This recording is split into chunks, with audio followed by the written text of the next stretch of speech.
it's travel day, but it's also a full work day. On my way to Germany this evening, as you'd have it, there's something. The travel agent who booked my ticket misspelled my name, even though he had my passport, and even though, okay, it's a bit of an odd thing. So the name is correct on my actual e-ticket, but it's incorrect when I try to check in. And because Germans don't play when it comes to anything really, I wasn't able to check in because there was a mismatch in what I put in, which was my name spelled correctly, and what the travel agent had mistyped.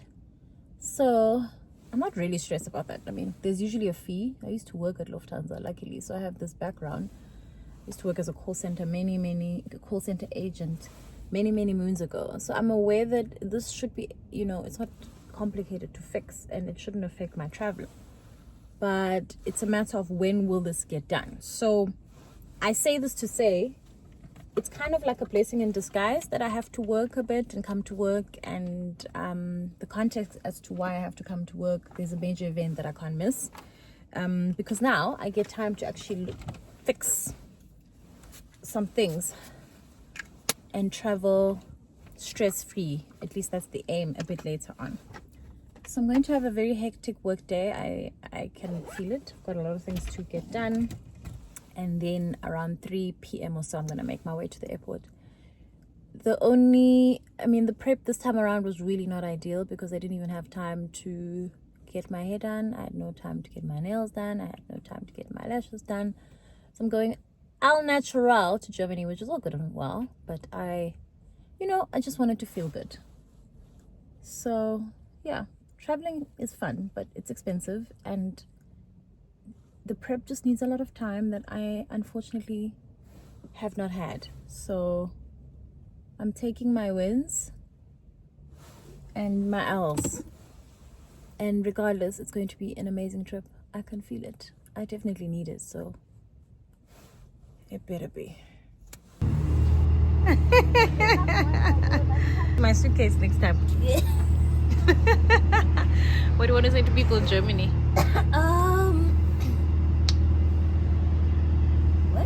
What do you want to say to people in Germany? In Germany, I hope you guys are having a lovely time there, making good memories, and yeah, I'm sad that I can't come with though, but yeah. I'll come with. Bye. Okay, let's go.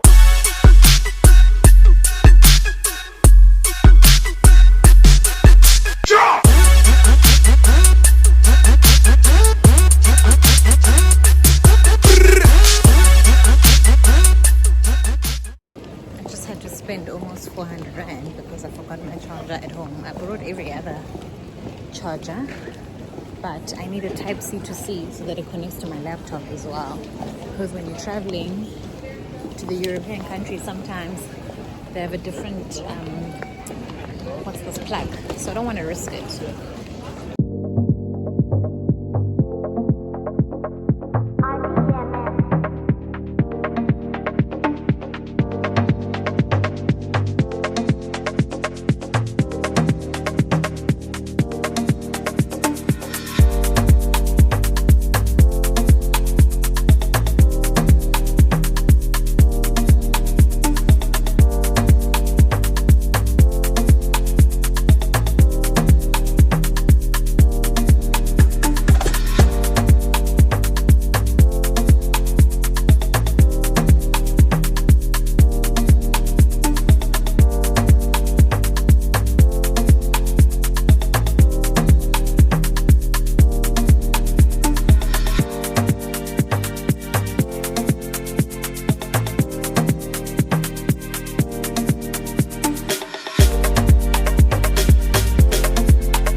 Wir haben nur eine Welt, in die müssen wir schützen. Dankeschön vom Herzen an euch alle hier. Dankeschön.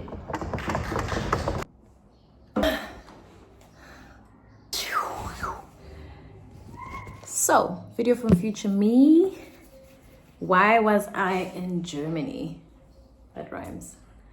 The main reason why I was in Germany is because I think I mentioned it in a few videos ago. Say hi. Say hello, Rosie. Okay, let's try this again. So I was attending a colloquium. I was a recipient of a scholarship from the Deutsche Bundestag, which is the German parliament, which targets politically interested, minded young folk around the world. I'll get into the significance of this program and why it's important and how it's changed my life in another video.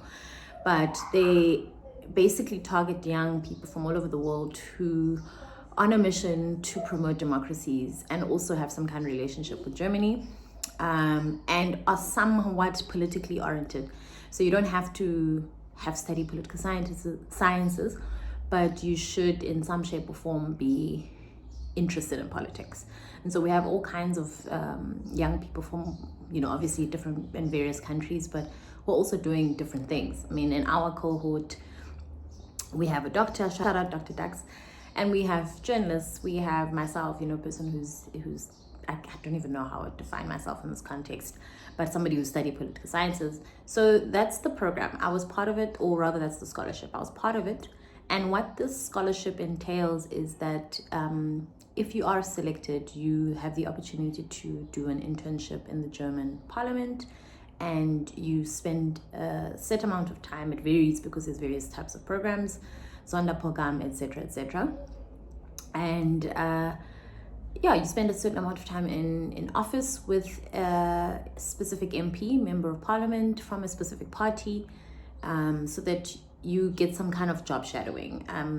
And I think the point is that, one, you get exposure to how the German parliamentary system work, as well as democracy. You see democracy at play, but you also are then able to plow back into your own country. And so there's a huge investment into alumni from these programs. What do these young people do after these programs? What careers do they end up in? So the IPS team really invests in us as alumni. I mean, I participated in this program 5 years ago and really benefited from the network. I'm still incredibly close to the colleagues that coordinate this program, and as well as my peers who participated in the program. Which brings me to why I was in Germany this time around. So every year they have a colloquium, which is an annual conference that brings together alumni, selected alumni from the various regions / countries. This program dates back like 20 years plus, easily. Came on board much later. For example, our particular cohort in 2020, we were the first from Sub-Sahara Africa. And while the program has grown, there's definitely a lot more focus or a lot more IPS presence in other countries such as East Europe, as well as the US. So I was selected basically to attend this year's colloquium on behalf of South Africa.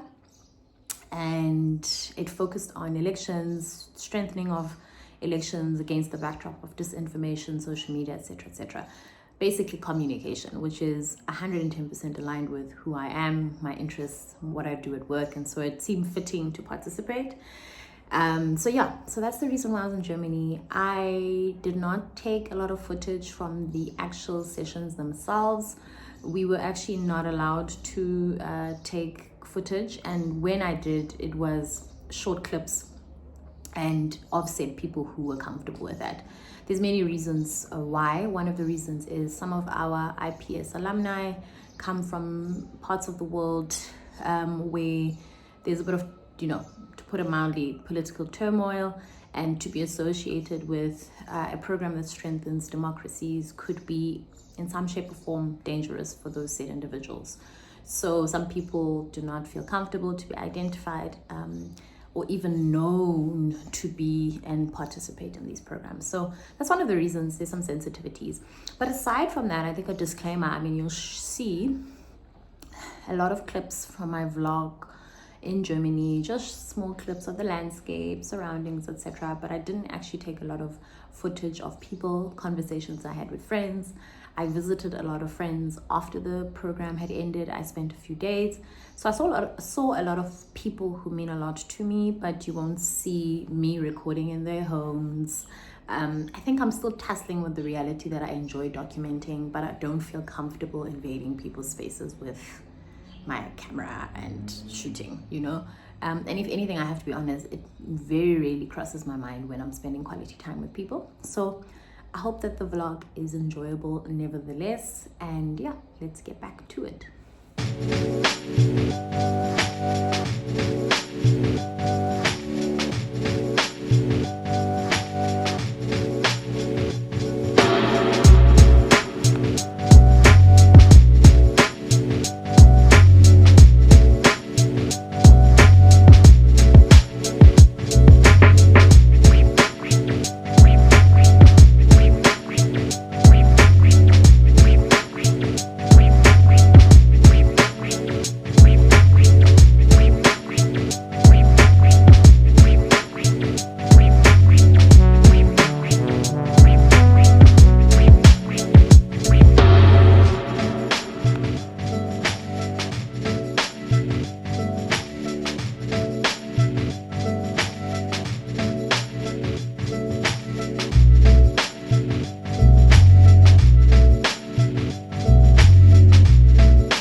If you're looking for a really affordable Airbnb in Berlin, then Minimal Hostel is just the Airbnb for you. If you don't mind sharing, if you want to be surrounded by community in a really safe environment, then I'd highly, highly recommend it. So I just went to my old office where I used to do my fellowship, and I got to meet the team again. And it feels so good to be back in Berlin and to feel re-energized. You know, sometimes in the moment when you are in a particular season, sometimes you don't have the foresight for why something matters, why it's important, especially if it's a season filled with a lot of painful transitions, hard transitions. And that's exactly what the fellowship period was for me. It was not easy. But you know what, being back here, it's reconfirmed that it was the right decision, that I gained a lot from it, and that it's still evident in the networks, it's evident in the work I'm doing now, it's evident in the relationships I built, it's evident in the relationships that I maybe ended. So it's been actually it's been necessary for me to come back, and a necessary reminder to myself that everything makes sense in the end. Okay, let's go.